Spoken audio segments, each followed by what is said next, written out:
Et partout dans le monde, on a dénoncé aujourd'hui, bien sûr, ces violences des derniers jours. On demande même au président Moubarak d'y penser à deux fois, même si on ne veut pas intervenir du côté américain. Avec nous, Nouman Raboudi de l'Université de Montréal, qui va nous analyser un peu cette situation parce que... L'Université d'Ottawa. D'Ottawa, pardon. Et de Montréal aussi. Et de Montréal aussi. Bon, mais parfait. Mais dites-moi quand même, il y a eu une évolution rapide, là. On sent que M. Moubarak n'en a que pour quelques jours, tout au plus encore. Ben, ce que nous sommes en train de voir maintenant, nous sommes en train de constater une sorte de fragmentation du pouvoir. Nous ne savons pas c'est qui est derrière ces gens-là qui sont supposés être des pro-Moubarak. Ouais.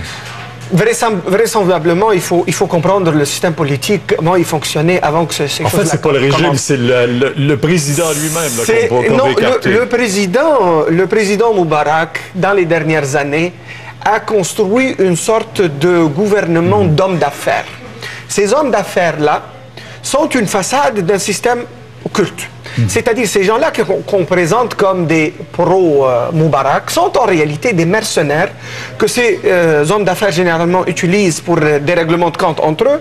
Et parfois aussi on les engage pour des raisons politiques, afin d'infiltrer des manifestations, empêcher les gens d'aller voter, afin que le parti au pouvoir gagne.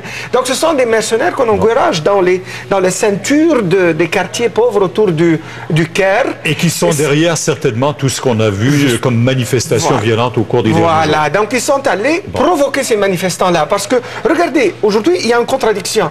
Nous avons le président, le Premier ministre, et son ministre, et le nouveau, bien sûr, Premier ministre, le nouveau ministre de l'Intérieur, qui disent qu'on a demandé de ne pas provoquer les manifestants contre Moubarak, et les provocations et les violences continuent. Donc, nous avons en réalité deux niveaux de pouvoir. Un qu'on voit et un autre qu'on ne voit pas.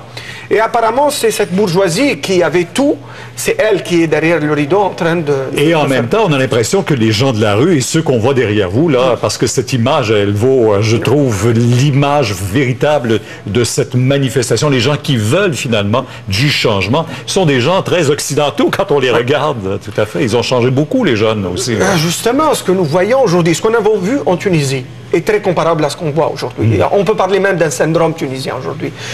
Le problème dans certains milieux académiques et même médiatico-politiques, on continue à appliquer les cadres d'analyse qui ont été faites pendant les années 80 et les années 90. Ça, c'est totalement inutile. Les sociétés arabes ont changé. Là, nous sommes face à une nouvelle génération de citoyens qui est en train de voir ses pairs dans le monde entier profiter de liberté, profiter d'une qualité de vie. Et eux, ils sont privés de cela. Ben, ils se demandent pourquoi. Et la réponse, c'est qu'il y a un système politique qui les persécute.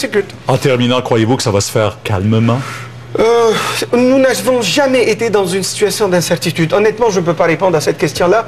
On va voir comment ça va se passer, mais l'histoire nous a démontré que la rue a toujours, ou la population a toujours le dernier mot dans ce type de situation. Espérons-le et espérons que la liberté, en fin de compte, c'est ce qui va gagner de ce bras de fer entre la rue et Hosni Moubarak. Merci beaucoup. Merci à vous. L'Égypte.